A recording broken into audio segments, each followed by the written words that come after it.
¿Qué tal? ¿Cómo les va? Les damos la bienvenida junto con Ricardo. ¿Qué tal, Ricardo? ¿Qué tal?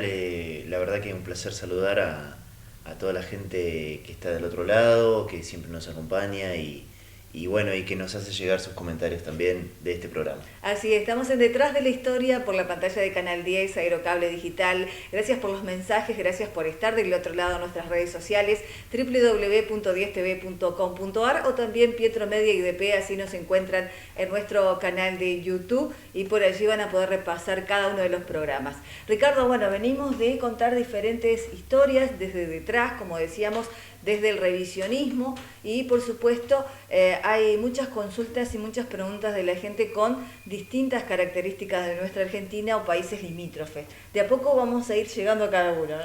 Sí, por supuesto, el último programa trató un poquito de todas esas curiosidades, no sobre un personaje central, sino un poco lo que tiene que ver más con la composición de nuestra cultura, ¿no?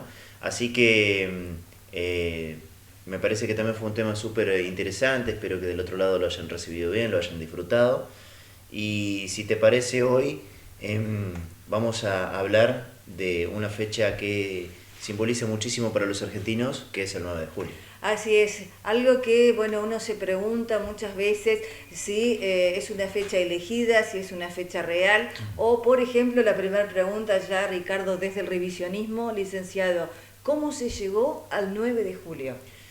Es una buena pregunta porque en lo que nos han enseñado en las escuelas a lo largo de los años, es como que existe un bache entre el 25 de mayo y el 9 de julio, y en esos 6 años como que no sucedieron grandes cosas y en realidad fueron años muy revoltosos donde pasaron muchísimo tipo de enfrentamientos, guerras civiles, problemas políticos, para la conformación del territorio, porque hay que decirlo que en 1810 ese primer paso fue la revolución, pero seguíamos siendo dependientes de España, hasta que eso se da en el año 1816.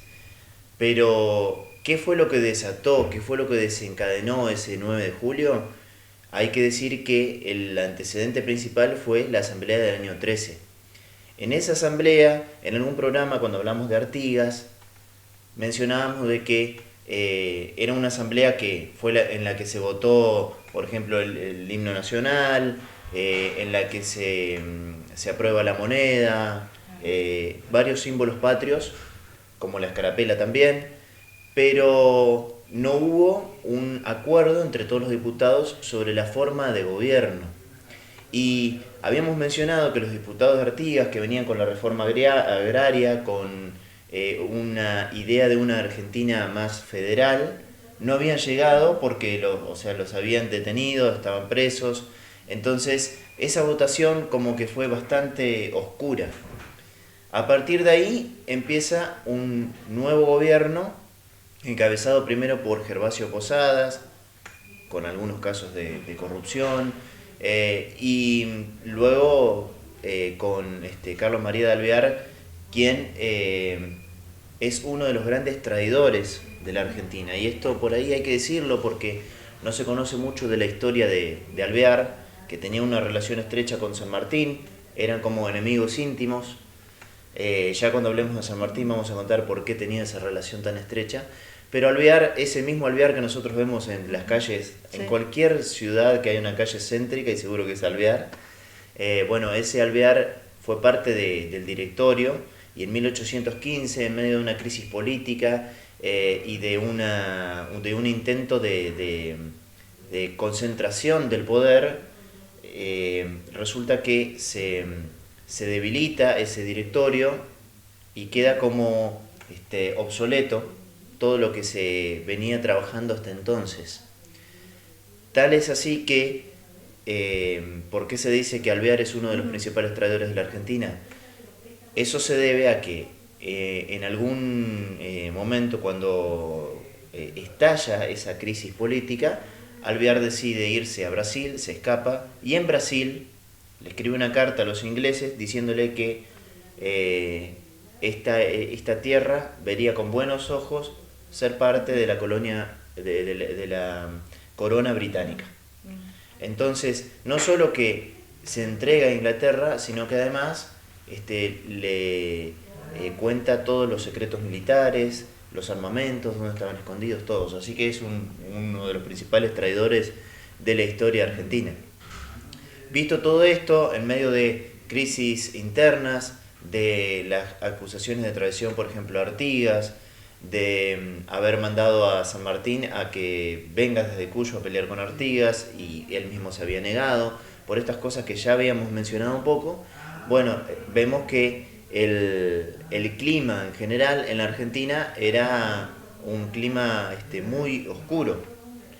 A todo esto es que se decide entonces crear una nueva asamblea, una nueva forma de gobierno y discutir todas estas cosas que por el momento parecía una Argentina completamente anarquista. Es así entonces que se convoca al Congreso en el año 1816, cuyo Congreso arranca el 24 de marzo de 1816, no el 9 de julio, no es que se juntaron solo ese día. Claro, y por ahí una pregunta, ¿por qué se eligió Tucumán, no? Claro, esa es una buena pregunta también, porque nosotros pensamos, bueno, ¿por qué no se hizo en Buenos Aires si Buenos Aires concentraba todo el poder, era la ciudad más grande? Justamente ese era uno de los principales escollos, el poder que concentraba Buenos Aires. Había muchísimos diputados que se negaban a participar nuevamente de una elección en Buenos Aires, viendo los antecedentes, por ejemplo, lo del año 1813, cuando los diputados de Artigas, que eran los de Entre Ríos, los de Santa Fe, ni siquiera habían llegado a las principales votaciones. Entonces se elige Tucumán, que además representaba un lugar casi en el medio de lo que era el Virreinato del Río de la Plata, porque recordemos que el territorio argentino llegaba hasta el Alto Perú, que hoy comprende la zona de Bolivia. Entonces Tucumán era una posta, una ciudad que en ese momento tenía 30.000 habitantes, lo cual era muchísimo para la época. Era una ciudad bastante grande, muy comercial, donde paraban muchos viajeros que iban desde el Alto Perú hacia Buenos Aires, para, por ejemplo, también el tránsito de todo tipo de mercaderías. Entonces, se plantea a Tucumán como un punto de encuentro, primero para tratar de disipar las dudas con respecto a Buenos Aires, y después también para que sea quizás de más fácil acceso para todos los diputados que tenían que participar de ese encuentro y de esa asamblea. ¿Y qué provincias participaron? Participaron, eso también es importante decirlo, porque participaron algunas provincias, pero no todas. Por ejemplo, nuestra provincia no participó.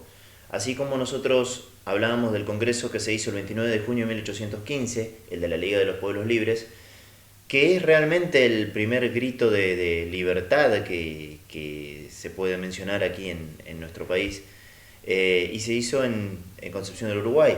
En ese congreso de la Liga de los Pueblos Libres, comandado por Artigas, participó Corrientes, Misiones, Entre Ríos, Córdoba, la Banda Oriental, y esas provincias no participaron del Congreso del 9 de julio. ¿Por qué? No participaron porque algunos historiadores lo ven como un error de Artigas de no mandar diputados.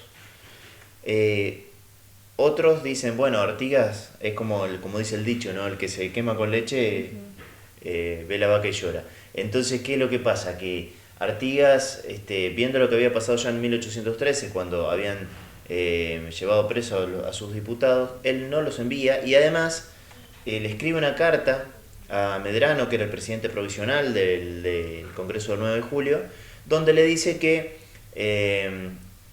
él no iba a enviar diputados porque ya habían declarado la independencia un año antes, que fue ese 29 de junio aquí en Concepción del Uruguay.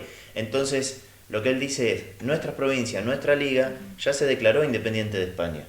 ¿Para qué voy a mandar congresales a tratar otra vez lo mismo? Lo veía como una cuestión muy redundante. Sí, redundante, de problemas de egos de los mismos políticos, lo mismo que sucede hoy, o sea, este mismo tipo de cosas sucedían antes. Entonces, las provincias que participaron Bueno, estaba Buenos Aires, estaba San Luis, que después se opone a votar a favor, fue Córdoba, fueron las provincias del norte sobre todo, y fueron 3 diputados que representaban diferentes provincias que hoy son parte de Bolivia. Entonces eran 3 diputados, hoy le podríamos decir bolivianos, pero en ese momento pertenecían a nuestro territorio, de la zona de Sucre, de lo que hoy es Sucre, de Misque, de Chuquisaca. Entonces había una cuestión bastante heterogénea en cuanto a los diputados, pero sí hay que decir que, por ejemplo, todo lo que son las provincias hoy del sur, Chubut, Río Negro, no tenían representantes porque eran territorios aborígenes. Lo mismo sucedía con Chaco, con Formosa. Los que sí tenían representantes eran La Rioja, Catamarca, Salta, y además otra trampa era que Buenos Aires fue el que más diputados llevó, porque habían hecho como una especie de precontrato en la cual decía que la mayoría de los diputados se elegirían en cuanto a la cantidad de habitantes. Entonces, hasta el censo también era como fraudulento, y entonces fueron un montón de diputados de Buenos Aires representando Buenos Aires, lo cual también fue inclinando la votación para un lado o para otro, porque no solo se trató la independencia fue algo de lo último que se trató, pero primero se trataron un montón de otros temas en los cuales había que tratar de poner un orden jurídico y político a esa Argentina que estaba viviendo en el anarquismo total. ¿Pero qué temas, por ejemplo, también se propuso en esa mesa? Primero se propone cuál va a ser la forma de gobierno, porque se decía, bueno, si nosotros vamos a independizarnos de España, ¿qué vamos a hacer? ¿Cómo vamos a llevar adelante el gobierno? ¿Vamos a imitar a tal país, a tal otro?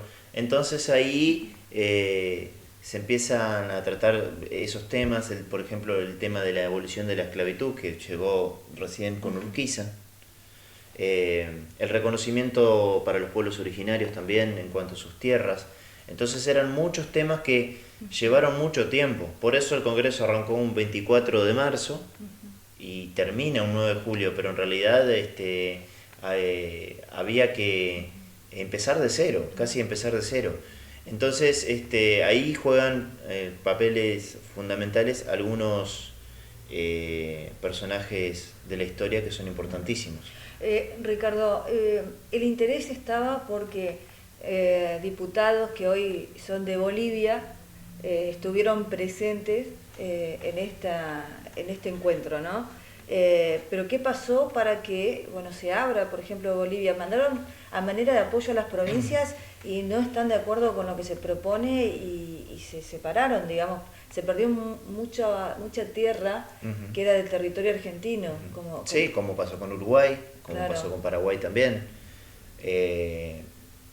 Básicamente todos los caminos conducen a Roma, es decir, no tengo nada personal en contra de los porteños, claro, ni de bonaerenses, ni de Buenos Aires, no. Esto es simplemente historia pura.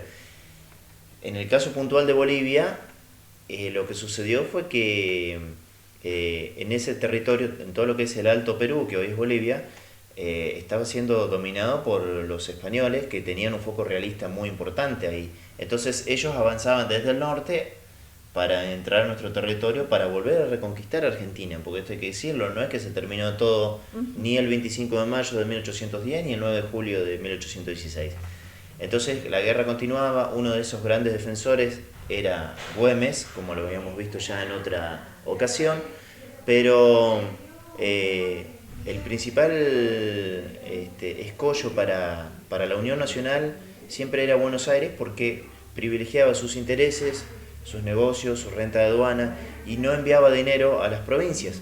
Entonces, luego sucede, por ejemplo, que en esta campaña de la independencia de América, que algún día ya vamos a hablar, San Martín emprende esa campaña independentista en lo que es Argentina, Chile y Perú, y Bolívar lo hace desde el norte, con Venezuela, con Colombia, con Ecuador. En Ecuador, por ejemplo, pelean soldados argentinos, soldados que San Martín le presta a Bolívar. Y en ese Bolívar que tenía un ejército muy poderoso en aquel entonces, pelea contra los realistas en Bolivia y los vence, y de hecho Bolivia adopta su nombre en honor a Bolívar. Pero ¿por qué suceden estas cosas también? Por el desinterés de Buenos Aires, que los dejó solos. Esto era territorio argentino también. Y entonces, si no le mandaban tropas, no le mandaban recursos, no tenían acceso a salud, a educación, terminaron abriéndose y esos territorios los terminamos perdiendo. En esta convocatoria del 9 de julio de 1916, ¿estaba Belgrano? ¿Qué propuso Belgrano? Bueno, Belgrano propuso, un hombre que era súper inteligente, tenía una idea de generar un gobierno de transición, porque al igual que San Martín pensaban que la sociedad no estaba preparada para vivir en la independencia, que no sabían qué iba a pasar, qué iba a suceder con eso. Y un ejemplo de eso fue lo que sucedió con Santander, que era el ladero de Bolívar en Colombia. Una vez que Santander llegó al poder, favoreció mucho a algunos sectores y perjudicó a los sectores más pobres. Entonces, como no sabíamos vivir en la independencia, no nos sabíamos gobernar, ellos creían que era necesario tener una especie de monarquía constitucional, que esto significa tener una autoridad fija para toda esa gente que no sabía todavía vivir sin un líder, pero que sea constitucional, es decir, que haya leyes, que haya límites. Entonces, eso se diferencia de la monarquía del rey, no es pasar de un rey a otro, sino establecer un gobierno de transición hasta aprender hasta crear leyes, hasta vivir en democracia, votar, elegir, etc. Era como desprenderse de a poco Sí. de los lazos con España, o sea, Sí. que no sea abrupto el corte, lo que proponía Belgrano. Belgrano y San Martín proponían un corte abrupto en cuanto a la declaración de la independencia, a las guerras, etc. Pero en cuanto a la cuestión política, ellos creían que una vez independizada Argentina, iba a ser muy difícil ese periodo de transición hasta aprender a vivir con esa libertad, porque antes todos tenían que hacerle caso, eran súbditos del rey. Entonces, para aprender a vivir con esa libertad, y mientras se promulgaban nuevas leyes y mientras se creaba una constitución, era necesario tener una imagen fuerte de un líder. Entonces proponen una especie de monarquía constitucional que tenía la figura de un rey, pero bajo una constitución. Y como rey proponen a un rey inca, que es el hermano de Tupac Amaru.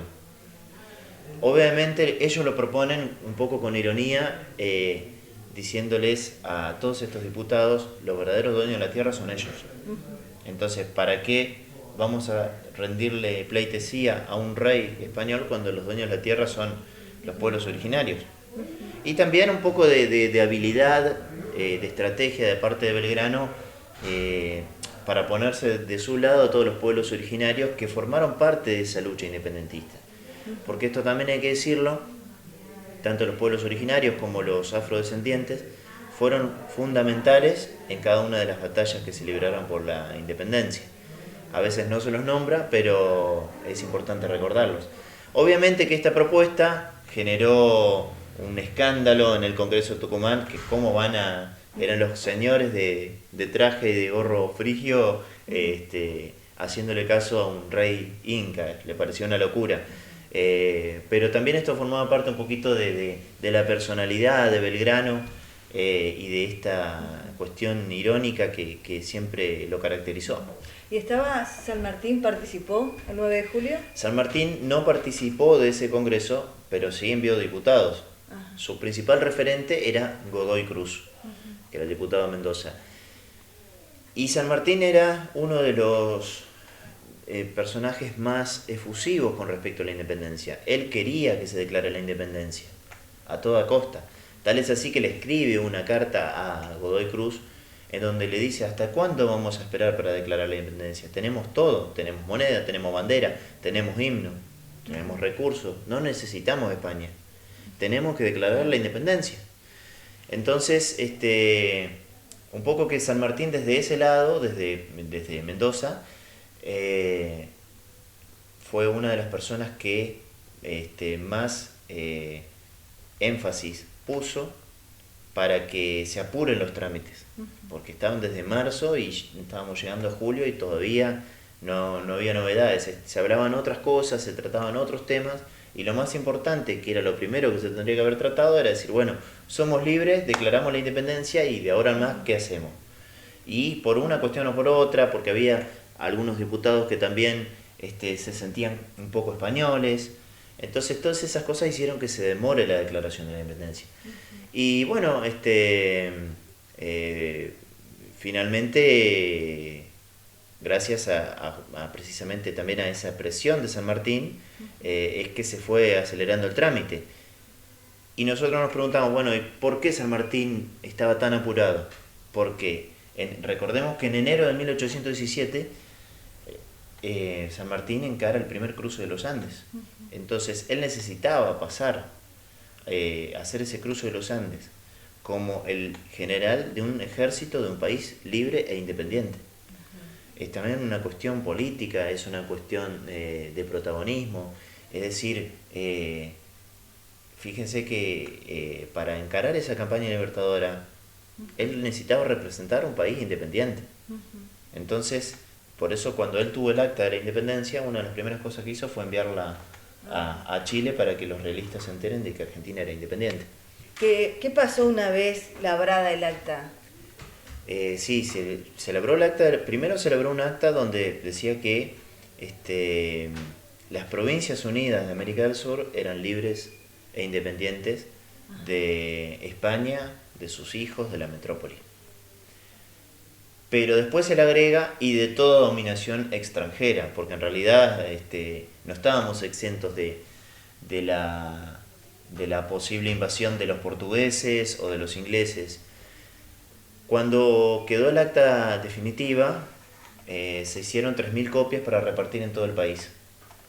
De esas 3.000 copias, había 1.500 copias escritas en español, 500 copias escritas en aymara y 1.000 copias escritas en quechua del Acta de la Independencia, para que todos los pueblos originarios también tengan una copia y sepan de que a partir de ahora somos libres de cualquier tipo de dominación extranjera.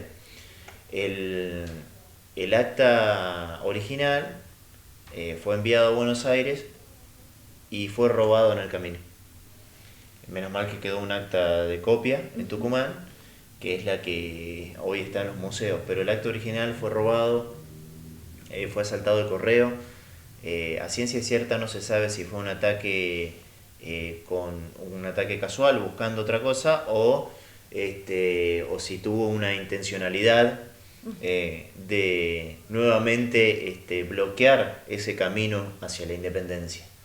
Pero lo cierto es que el acta original entonces, el acta original fue robado, el acta que es la copia fiel del original, ese sí se lo puede encontrar en los museos. Hay también un facímil en Tucumán, en esa casa donde se debatió. Y también hay en diferentes museos de nuestro país están las copias en quechua y en aymara, para que los pueblos puedan ver. ¿Hasta cuándo duró el gobierno de 1816? Bueno, ese gobierno, por ahí se piensa que a partir de ahí nosotros empezamos a ser libres y ya nos arreglamos entre nosotros y estuvo todo bien. Y en realidad todo el periodo entre 1816 y 1853, cuando se sanciona la Constitución, fue un periodo de muchísimos enfrentamientos políticos, de un montón de problemas en el orden jurídico, en cuanto a lo nacional, a los pueblos originarios, a la forma de gobierno. Y entonces ese gobierno de 1816 comienza a concentrar poder en Buenos Aires e intenta la sanción de una constitución bastante unitaria en 1819, lo cual genera un descontento en el resto del país. Y pensemos que había precisamente caudillos como Güemes o como Artigas, que luchaban por esa Argentina federal que no llegaba. Seguía concentrando el poder Buenos Aires cada vez más, y así fue que entre una cosa y otra se genera un estallido social un 20 de junio de 1820, el día que muere Belgrano. Que por eso también era como que Belgrano, la muerte de Belgrano ese día pasó desapercibida, porque ese día tuvimos 3 gobernadores, así que había una especie de anarquismo, de desorganización social, con la batalla de Cepeda, en la cual participa Francisco Ramírez, y Entre Ríos y Santa Fe derrotan a Buenos Aires. Un poco que Buenos Aires pierde poder y empieza una nueva forma de gobierno, empiezan a participar personajes importantes en la historia como Manuel Dorrego, que ya vamos a hablar de él también porque es un personaje olvidado, pero importantísimo de nuestra historia, porque fue el primero que quiso llevar adelante realmente un gobierno federal. Lo que había propuesto en algún momento Güemes, Artigas, bueno, Dorrego lo quiso impulsar. Entonces, precisamente ese gobierno que había nacido en 1816 muere en 1820, y otra vez hay que reformular. La cuestión en sí, la única diferencia era que ya España había perdido su poder, ya no era esa España virreinal que venía por todo, porque ya había perdido casi todos los territorios de América. Entonces era un poquito más fácil, pero sí hay que decirlo que, digamos, duró poco. Ricardo, ¿y hay algunos datos curiosos que podamos mencionar de este 9 de julio? Sí, por ejemplo, nosotros tenemos una tradición del 9 de julio. Curiosidades. Sí, claro, tenemos la tradición de comer locro el 9 de julio. Sí. Casi siempre cuando uno dice, bueno, es especial porque hace frío. Generalmente sí, pero el locro es una comida bien tradicional de los pueblos andinos, ¿sí? Que bueno, cosechaban el maíz, los porotos, las verduras, que lo hacían con la carne que tenían a mano, que el español le trajo un poquito eso del ganado vacuno, de guisar la carne, pero en realidad el locro es una comida bien auténtica. Y precisamente la tradición del 9 de julio de comer locro viene a que los 33 diputados que votaron el 9 de julio la independencia almorzaron locro, Claro. que lo había hecho una cocinera tucumana. Entonces de ahí quedó plasmada de que cada vez que sea el 9 de julio tenía que comerse locro. Y en las calles se repartían los famosos pastelitos, que siempre está la discusión si el pastelito tiene que ser de membrillo o de batata. El membrillo es español, pero no todos tenían acceso al membrillo porque era un producto muy caro. Y la batata, el dulce batata, la batata era un producto genuino de nuestra tierra. Entonces, las cocineras que sabían hacer dulce y hacían dulce batata, hacían los pastelitos con batata. Claro, Así y que también otro postre es la mazamorra, que sí, se desprende de sí, grano locro. la mazamorra también en esa época sí, se tomaba mucho mate, ya en esa época, no estaba prohibido como dijimos en otra situación, sí se tomaba mucho mate. Y también con el zapallo de cabutia hacían una comida que se llamaba kibiki, que también se comía dentro del zapallo y se le ponía un menjunje ahí adentro.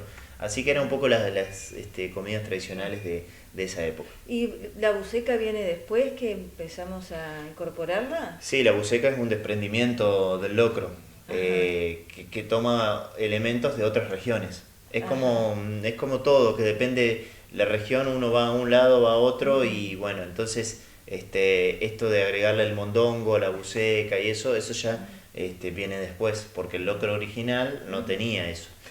Así que el locro es lo que se comió, lo que se almorzó Claro, en Tucumán. sí, además hablando de que el locro es hecho en su mayoría con maíz, Claro. está a base de maíz, y la buceca es más poroto. Exacto. Es muy importante y sobre todo contar cómo fue este 9 de julio en nuestra Argentina. Y Ricardo, esto me trae también que por allí me han dejado preguntas de otras entregas anteriores, Sí. como por ejemplo no comentaban, decía Soledad, de que a los soldados entrerrianos les decían soldados panza verde, que no era por el mate. Sí, por supuesto.